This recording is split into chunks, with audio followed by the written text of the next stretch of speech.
Bismillahirrahmanirrahim. Assalamu alaikum. Students, hope you will be fine. Today we are going to start mathematics grade 8. Cubes and cube roots. Cubes of a number means to multiply the number by itself 3 times. So students, exercise 2.9 में हम cubes के बारे में discuss करेंगे. Cubes के बारे में discuss करने से पहले हमें पता होना चाहिए कि क्यूब्स क्या होते हैं. तो क्यूब्स क्या होते हैं, कोई भी नंबर आप लें, उस नंबर को 3 टाइम्स उसको खुद से इटसेल्फ यानी मल्टीप्लाई करें तो वो आपके पास क्या होता है, क्यूब हो जाता है. फॉर एग्जांपल हमारे पास एक नंबर है 2. अब इस 2 को हम क्या करते हैं, 3 टाइम्स मल्टीप्लाई करते हैं. 2 मल्टीप्लाई बाय 2 मल्टीप्लाई बाय 2. अब ये क्या हो जाएगा, 2 की पावर 3, और 2 की पावर 3 को हम क्या पढ़ सकते हैं, 2 क्यूब. इसी तरह हमारे पास क्या है, perfect cube. Perfect cube is a number that is the result of multiplying an integer by itself 3 times. In other words, it is an integer to the third power of another integer. So students, perfect cube में क्या करते हैं, perfect cube में हम एक कोई भी number ले लेते हैं. For example 8. अब हमने इसका परफेक्ट क्यूब क्या लेना है कि हमने इसके जो भी वैल्यूज लेनी है वो क्यूब में लेनी है. सो 8 को हम लिख सकते हैं 2 मल्टीप्लाई बाय 2 मल्टीप्लाई बाय 2. अब ये किसके इक्वल होता है, 2 की पावर 3. सो हम कह सकते हैं 8 is a perfect cube of 3.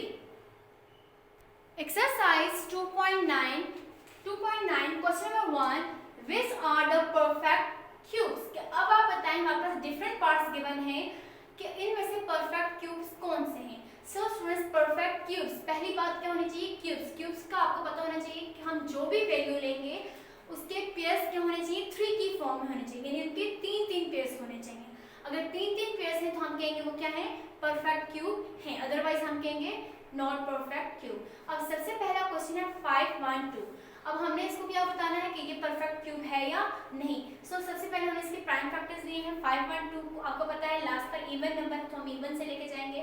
2 2 are 4, 2 5 are 10, 2 6 are 12, 2 1 is 2, 2 2 are 4, 2 8 are 16, 2 6 are 12, 2 4 are 8, 2 3 are 6, 2 2 are 4, 2 16 are 32, 2 8 are 16, 2 4 are 8, 2 2 are 4, 2 1 is 2. अब आप देखिए ये हमारे पास यहाँ तक क्या हो गया है, कंप्लीट सॉल्व हो गया है. अब हम देखेंगे क्या ये हमारे पास परफेक्ट क्यूब है. अब क्यूब के लिए हमें कितनी वैल्यूज का पेयर बनाना है, 3 वैल्यूज का. सबसे पहले आप देखें 1 2 3, इन 3 वैल्यूज का एक पेयर बन गया. 1 2 3, अगेन इन 3 वैल्यूज का एक पेयर बना है. लास्ट पर है 1 2 3, और इन 3 वैल्यूज का अलग से पेयर. अब आप अगर इसको सेपरेट करके लिखें, आप लिख सकते हैं 2 पावर 3 2 पावर 3 2 पावर 3. अब आपको पता है किसकी पावर में आए, 3 की पावर में आ रहे हैं. और पूरा सम आप अगर करें, जस्ट इन टोटल क्या है, 2 पावर 9. सो आपको पता है कि हमारे पास पेयर्स क्या है, कंप्लीट है. सो ये हमारे पास क्या है, परफेक्ट क्यूब. पार्ट डबल आई 1100. अब 1100 के हमें क्या देखना है, अगेन हम वही प्रोसीजर फॉलो करते हैं. हम इसको इसका फैक्टर्स लिखते हैं, इसको एलसीएम जैसे लेते हैं वो वाला मेथड फॉलो करते हैं. 2 5 are 10, 2 5 are 10,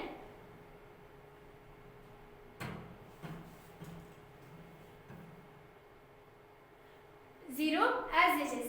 2 2 are 4, 2 7 are 14, 2 5 are 10, 5 5 are 25, 5 5 are 25, 5 11 are 55, 11 1 is 11. So students, अब यहाँ पर अगर आप देखें, आप यहाँ पर चेक करें, हमारे पास 2 के कितने पेयर्स हैं, 1 2, 2 वैल्यूज हैं. तीसरा पेयर क्या है, मिसिंग. सेकेंड पेयर में देखें 1 2, थर्ड वैल्यू जो है 5 की अगेन मिसिंग है. इट्स मीन हम तब तक कोई भी वैल्यू, किसी भी वैल्यू को परफेक्ट क्यूब नहीं कह सकते जब तक उसके 3 पेयर्स वैल्यूज में 3 वैल्यूज ना हो. अब देखिए यहाँ पर अगर 8 2 होता, यहाँ पर 5 होता, और यहाँ पर हमारे पास 2 टाइम 11 और होता तो हम इसको कह देते हैं परफेक्ट क्यूब है.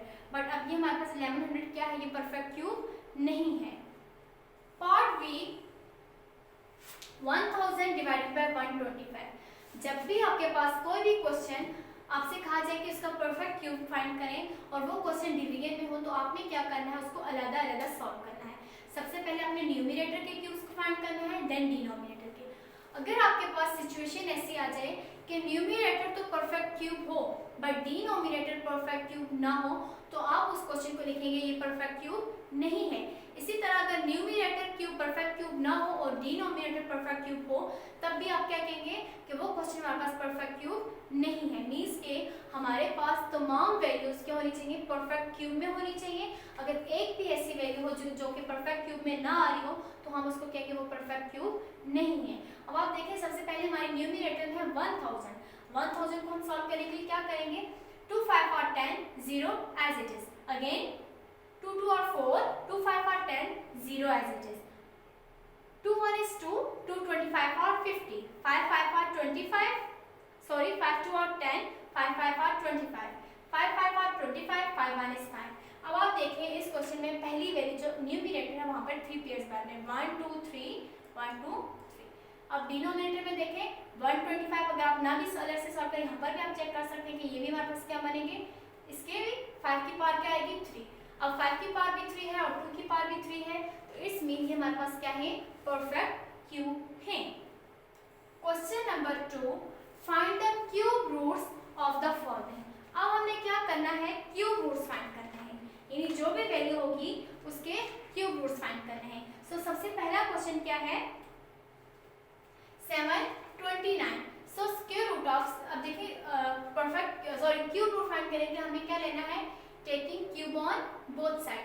सो स्क्वायर रूट, अब देखिए ये जो स्क्वायर रूट है, इस स्क्वायर रूट की वैल्यू 1/2 नहीं है, इस स्क्वायर रूट की वैल्यू क्या है 3। स्क्वायर तब पढ़ते हैं जब 2, अब ये हमारे पास क्या है, क्यूब रूट है। Taking cube on both side, cube root on both side, so 3 is equal to 7। इसको हम लिख सकते हैं 729 1/3। 729 1/3 इज इक्वल, अब 729 का हमें क्या बनाने हैं, पेयर्स बनाने हैं। पेयर्स बनाने के बाद आप देखें इसको जब हमने सॉल्व किया है, कंप्लीट सॉल्व करने के बाद हमारे पास कितने पेयर्स है, 1 2 3 4 5 6, यानी 3 कितने टाइम्स है, 6 टाइम है। 3 multiply by 3 multiply by 3 multiply by 3 multiply by 3 multiply by 3 whole power 1/3। अब मैंने इसको सेपरेट किस तरह से, पहले आप चाहें तो सारी वैल्यूज को सम करके लिख सकते हैं 3 की पावर 6, या इसको 3 3 में लिखें, 3 1 2 3 3 1 2 3, यानी 3 की पावर 3 टाइम, 3 की पावर 3 टाइम। अब देखें यहाँ पर हमें क्या करना है, जस्ट इसको सेपरेट करके लिख देना है। सो स्टूडेंट, सेपरेट करने के बाद हमारे पास क्या वैल्यू आएगी, 3 की पावर 3 1/3 मल्टीप्लाई बाय 3 पावर 3 1/3। ये 3 और ये 3 कैंसिल, ये 3 और ये 3 कैंसिल, तो हमारे पास वैल्यू है 3 multiply by 3 which is equal to 9। So हमारे पास क्यूब रूट ऑफ 729 का आंसर क्या है, 9। Question number 3, find the cubes of the following. I 1.4, just हमने क्या फाइंड करने हैं, क्यूब्स फाइंड करने हैं, हमारे पास वैल्यूज गिवन है। सो पहली वैल्यू है 1.4, इसका हमने क्या लेना है, cube, cube mean power 3। So 1.4 power 3 लिखा which is equal to 1.4 multiply by 1.4 multiply by 1.4। आपको पता है पावर 3 का मतलब है कोई भी जो भी वैल्यू होगी उसको 3 टाइम्स लिखना है। सो सबसे पहले इन दो वैल्यूज को मल्टीप्लाई करके लिखा, 1.96 हमारा आंसर आया है और 1.4 एज इट इज। लास्ट पर हमने क्या किया, इन दो वैल्यूज को जब मल्टीप्लाई करके लिखेंगे तो आपका आंसर आ जाएगा 2.744। जब भी आपसे कहा जाएगा कि क्यूब फाइंड करें, simple cube, find the cubes of the following, तो आपने क्या कर लेना है, जो भी वैल्यू गिवन होगी उसकी पावर 3 लिखनी है और उसको सिंपल इस तरह से 3 टाइम्स मल्टीप्लाई कर देना है। Question number 4, find the cube roots of the following. I 27/216। अब यहाँ पर भी हमने क्या करना है, क्यूब रूट ही फाइंड करना है, बट यहाँ पर हमारे पास जो वैल्यूज है वो किस में है, डिवाइड में है। सो सबसे पहले हमने क्यूब रूट लिया, क्यूब ऑफ 27/216, 27 की पेयर लिखे 3 मल्टीप्लाई बाय 3 मल्टीप्लाई बाय 3 और 216 की पेयर लिखे 2 multiply by 2 multiply by 2 multiply by 3 multiply by 3 multiply by 3 और उसकी पावर क्या लिखी, 1/3 विच इज इक्वल टू, अब देखेंगे ऊपर 3 कितने टाइम्स है, 3 टाइम्स, तो हमने लिखा 3 की पावर 3 और 2 हमारे पास 3 टाइम्स है, उसको भी हमने एज इट इज लिखा, 3 हमारे पास 3 टाइम्स एज इट इज लिखा। अब आपको पता है हम क्या कर सकते हैं, ये 3 की पावर 3 और ये 3 की पावर 3 क्या हो जाएगा, कैंसिल होकर आ जाएगा, 1 डिवाइडेड बाय 2 पावर 3 और होल पावर 1/3। पावर्स को सेपरेट कर लिया, 1 की पावर 1/3, 2 की पावर 3 होल 1/3। अब आपको पता है इसको जब हम कैंसिल करेंगे, 1 की पावर कुछ भी हो तो आंसर आता है 1 और ये 3 और ये 3 कैंसिल होकर क्या आ जाएगा, 1/2। Review exercise question number 1 and question number 2 is your homework. Question number 3 is find the square root of the following. अब हमें क्या फाइंड करना है, जस्ट हमारे पास रिव्यू एक्सरसाइज, आपको पता है जितने भी एक्सरसाइज हम इससे पहले कर चुके हैं उन सब आपका रिव्यू है। अब रिव्यू में क्या करना है, हमने सिंपल इसका स्क्वायर रूट फाइंड करना है। अब आप देखें ये हमारे पास पहले क्या है, मिक्स नंबर है। मिक्स नंबर को हम पहले क्या करते हैं, सिंप्लीफाई करते हैं। 28 को जब 9 से मल्टीप्लाई करना है और 9 से मल्टीप्लाई करने के बाद उसमें प्लस कर देना है 4। प्लस करने के बाद हमारा आंसर आ जाएगा 256/9। क्या करना है, स्क्वायर रूट लेना है। स्क्वायर रूट के लिए जस्ट प्राइम फैक्टर्स लिखें, 256 की जगह उसके प्राइम फैक्टर्स लिखे, 9 की जगह उसके फैक्टर्स लिखे, पेयर्स बनाए। अब आपको पता है कितने पेयर्स है, 1 2 3 4, यानी 2 को 4 टाइम लिख के पेयर लिखा और नीचे हमारे पास 3 मल्टीप्लाई बाय 3 था, 3 की पावर 2। स्क्वायर रूट्स को सेपरेट कर दिया, सेपरेट करने के बाद कैंसिल किया, कैंसिल करने के बाद जस्ट इसको सिंपल किया, 2 multiply by 2 multiply by 2 multiply by 2 which is equal to 16 और divided by 3 as it is। Students again repeat कर देती हूँ, इसमें आपने क्या करना है, आपने जस्ट पहले अपने स्क्वायर रूट्स को लिखना है, फिर उसके बाद आपने फैक्टर्स को लिखना है। फैक्टर्स को लिखने के बाद आपने पेयर्स बना के जो स्क्वायर रूट होगा उसको सेपरेट कर देना, ताकि हम स्क्वायर को और स्क्वायर रूट को कैंसिल कर लें। जब उनको कैंसिल करेंगे तो लास्ट पर हमारे पास जस्ट मल्टीप्लिकेशन रह जाएगी, हम मल्टीप्लाई करके अपना आंसर लिख सकते हैं। पार्ट ई 0.204304। अब ये हमारे पास क्या है, ये हमारे पास पॉइंट्स में वैल्यू है, हमने इसको सॉल्व करना है। इसको सॉल्व करने के लिए सिंपली वही मेथड है जो हम डिवीजन में फॉलो करते हैं।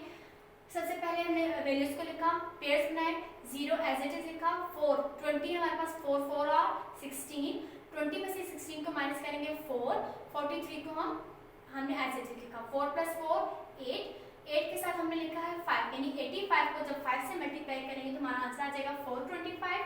443 में से 425 को माइनस करेंगे तो आंसर आएगा 1804 को एज इट इज लिखा।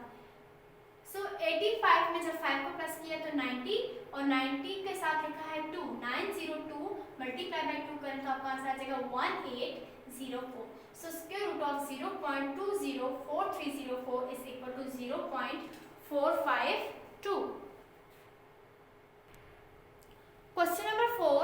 If the area of a square field is 161604 meter square, find the length of its one side. So students, question number 4 किसकी तरह है? Question number 4 exactly exercise 2.8 question number 1 की तरह है। हमने यहाँ पर भी क्या करना है, एरिया ऑफ स्क्वायर फील्ड लिखा है, लेंथ ऑफ वन साइड हमने फाइंड करनी है, और जो हम फाइंड करते हैं उसको हम क्या कर रहे थे, उसको नाम दे देते हैं लेट कर दिया, length of the side is equal to x. So area of square किसके इक्वल है, एक्स स्क्वायर। एरिया की जगह एरिया की वैल्यू पुट करनी है, taking square root on both side. जब स्क्वायर रूट लेंगे इसको हम कैंसिल कर देंगे, और यहाँ पर हमने क्या करना है, स्क्वायर रूट को पहले सेपरेट करना है देन कैंसिल करना है। अब आप देखिए x is equal to square root of 161604 metre आया है। अब हम इसको क्या करेंगे, स्क्वायर रूट आपको पता है जब भी हमारे पास स्क्वायर रूट आ जाए तो हम इसको सॉल्व करते हैं। उसको सॉल्व करने के लिए हमने डिवीजन मेथड को यूज किया। अब हमने जब इसको सॉल्व किया है तो 161604 किसके इक्वल आया, 402 मीटर। सो हमने कहा x is equal to 40 metre, और x की एग्जैक्टली क्या है, x की इसके equal length of the side. So length of the side is equal to 402 metre. Question number 5. Saida has 196 marbles that she is using to make a square formation. How many marbles should be in each row? So students, question number 5 किसकी तरह है, exercise 2.8 question number 3 की तरह है। वहाँ पर हमने trees को डिस्कस किया था। हमने कहा था अगर एक रो में 5 ट्रीज हैं तो हमारे पास टोटल रोज भी कितनी होगी, 5 होंगी, 5 रोज होंगी। इसी तरह हमारे पास क्या है, टोटल मार्बल्स कितनी है, 196 है। हमने ये देखना है marbles in each row which is equal to question mark, हमने इसको फाइंड करना है। सो एरिया किसके इक्वल होता है, एक्स स्क्वायर। एरिया हमारे पास क्या है, 196 एक्स स्क्वायर, यानी हमने यहाँ पर क्या किया, पुटिंग द वैल्यूज। वैल्यूज को पुट करने के बाद हमने क्या, आपको पता है कि हमने एक्स कभी भी फाइंड नहीं करते, हम सॉरी एक्स स्क्वायर फाइंड नहीं करते, हम एक्स फाइंड करते हैं। सो एक्स स्क्वायर की वजह जबकि हमारे पास यहाँ पर क्या है, एक्स स्क्वायर है, तो इसके लिए हमें क्या लेना है, taking square root on both side. जब स्क्वायर रूट लेंगे तो हमारे पास आ जाएगा square root of 196 which is equal to square root of x square। ये स्क्वायर और स्क्वायर रूट कैंसिल हो, क्या आ जाएगा, x is equal to 196। जब 190 स्क्वायर रूट ऑफ 196 को सॉल्व करेंगे तो आपके पास क्या आ जाएगा, x is equal to 14। सो हमारे पास x is equal to 14 क्या है, 14 marbles. Marbles in each row में हमने क्या लिखा है, x is equal to 14 marbles. Question number 6, find the cube root of the following numbers. अब यहाँ पर भी हमने क्या करना है, जस्ट क्यूब रूट फाइंड करना है। हमारे पास पहली वैल्यू है 1728। 1728 के फैक्टर्स लिखे हैं। फैक्टर्स क्या हैं, 2 multiply by 2 multiply by 2 multiply by 2 multiply by 2 multiply by 2 multiply by 3 multiply by 3 multiply by 3। Pairs बना लिए, आपको पता है क्यूब है तो हम क्या लिखेंगे 2 की पावर 3, 2 की पावर 3, 3 की पावर 3। अब क्या लेना है, क्यूब लेना है। क्यूब के लिए क्या लिखेंगे, क्यूब रूट ऑफ, ये देखा यहाँ पर जैसे हम स्क्वायर डालते हैं वो डाल के इसके ऊपर हमने क्या लिखा है 3, क्योंकि हमारे पास क्या है क्यूब है। 2 की पावर 3 मल्टीप्लाई बाय 2 की पावर 3 मल्टीप्लाई बाय 3 की पावर 3, 2 की पावर 3 मल्टीप्लाई बाय 2 की पावर 3 मल्टीप्लाई, अब हमने क्या कर दिया है 1/3 लिख दिया ताकि हम इसको इजीली कैंसिल कर सकें। कैंसिल करने के लिए सबसे पहले हमने क्या करना है, वैल्यूज को सेपरेट करना है। सेपरेट करने के बाद हमने इसको कैंसिल करना है। कैंसिल करके हमारा आंसर आ जाएगा 2 multiply by 2 multiply by 3 which is equal to 12, 4 3 are 12। So हम लिख सकते हैं cube root of 1728 is equal to 12।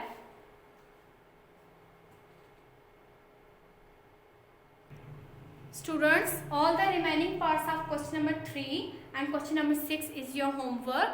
Jazakallah fi amanillah.